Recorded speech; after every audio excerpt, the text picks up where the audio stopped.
Price lord. நான் pastor Roshan Sen. நான் எங்கே நின்றுருக்கேன்னா நம்முடைய புது ப்ரைஸ் சென்டரில் காரமடையில் நின்றுருக்கேன். லாஸ்ட் டைம் நீங்கள்லாம் வந்திருப்பீங்க. காரமடையணுன்னு அங்கேருந்து டீச்சர்ஸ் காலனி, அங்கேருந்து காந்தி நகர், அங்கேருந்து சின்ன தொட்டிப்பாளையம்னு ரொம்ப கன்ஃபியூஸ் ஆகிருப்பீங்க. ஆனால் இந்த டைம் ஆண்டவர் இன்றைக்கி இந்த இடத்துல நான் உபவாசத்தோடு ஜெபம் பண்ணிட்டு வந்தேன். ஆண்டவரே, நமக்கு ப்ரைஸ் சென்டர் இல்லையே, நான் என்ன செய்யறதுன்னு. ஆனால் காரமடைன்னு இத்தனை வருஷமாக 2 வருஷமாக சொல்லிட்டு இருந்தேன். இன்றைக்கி ஆண்டவர் காரமடையிலே ஒரு ஜெப மையத்தை ஏற்படுத்திட்டாரு. இந்த ஹால் தான் இனிமேல் இந்த வருஷம் முழுசும் நாம் நடத்துகிற ப்ரேயர் இந்த ஹாலில் தான் நடக்க போகுது. இந்த ஹால் எங்கே இருக்குன்றத அட்ரஸ் எல்லாத்தையும் உங்களுக்கு சொல்ல போகிறேன். Before that I want to say, இந்த ஹாலுக்கு எல்லாரையும் நான் அழைக்கிறேன். இந்த இடத்துக்கு வந்துருங்க. இது எங்கே இருக்குன்னா காரமடை, எக்ஸாக்ட்லி காரமடையில் இருக்குது. அங்கே பஸ் ஸ்டாண்ட்லேருந்து ஒரு 100 மீட்டர்ஸ் நடந்து வந்தீங்கன்னா ரைட் ஹேண்ட் சைடில் பசுமை ஃபார்மசி இருக்கும், மருந்து கடை, பசுமை மருந்து கடை. அந்த மருந்து கடைக்கு அப்ஸ்டரில் இந்த மண்டபம் இருக்குது.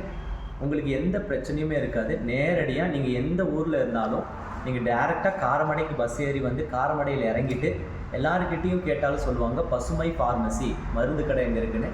அங்கே வந்துட்டிங்கன்னா இந்த ஜெப மையத்துக்கு நீங்கள் வந்துடலாம். இனிமேல் HBM India miracle prayer centre இந்த இடத்துலேருந்து இந்த வருஷம் ஃபுல்லாக ஜெபம் நடக்கும். தேவனுடைய பிள்ளைகள் இதை பார்த்து கொண்டிருந்தீங்கன்னா இந்த இடத்துக்காக ஜெபம் பண்ணிக்கோங்க. இந்த இடத்தினுடைய கேர்டேக்கருக்காக ஜெபம் பண்ணிக்கோங்க. அந்த சகோதரன் என்னோட பேசும்போது ஆண்டவரே பேசுனது போல் நான் ஒரு உணர்வு. ஏன்னா இவ்வளவு அன்பாக ஒரு மனுஷன் பேசுவாரான்னு நான் இப்போ தான் ஃபஸ்ட் டைம் பார்க்குறேன். எல்லாருக்கிட்டேயும் ஒரு க்ரீடினஸ் இருக்கும், ஒரு பெருமை இருக்கும்.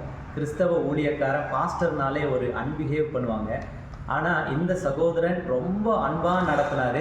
அந்த அன்புக்கு பாத்திரமாக நாம் இந்த இடத்துல ஜெபம் வைக்கும் பொழுது இந்த ஜெபத்தின் ஆசீர்வாதம் இந்த மண்டபத்தை நடத்துகிற அந்த சகோதரனுக்கும் அந்த குடும்பத்துக்கு போய் சேரட்டும். உங்களை இந்த வார சனிக்கிழமை 14ஆம் தேதி இந்த இடத்துல நான் எக்ஸ்பெக்ட் பண்ணுறேன். ஸோ தவறான அட்ரஸ்க்கு போயிடாதீங்க. அங்கே போனால் கூட கிவ் மீ அ கால். நான் இங்கே அட்ரஸ் சொல்கிறேன். காரமடையில் இறங்கிருங்க, வேறு எங்கேயுமே போகாதீங்க.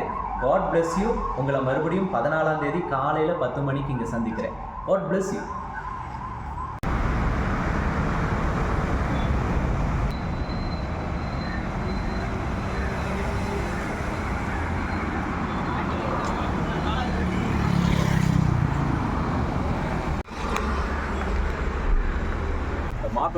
அதை நான் எடிட் பண்ணிடுறேன்.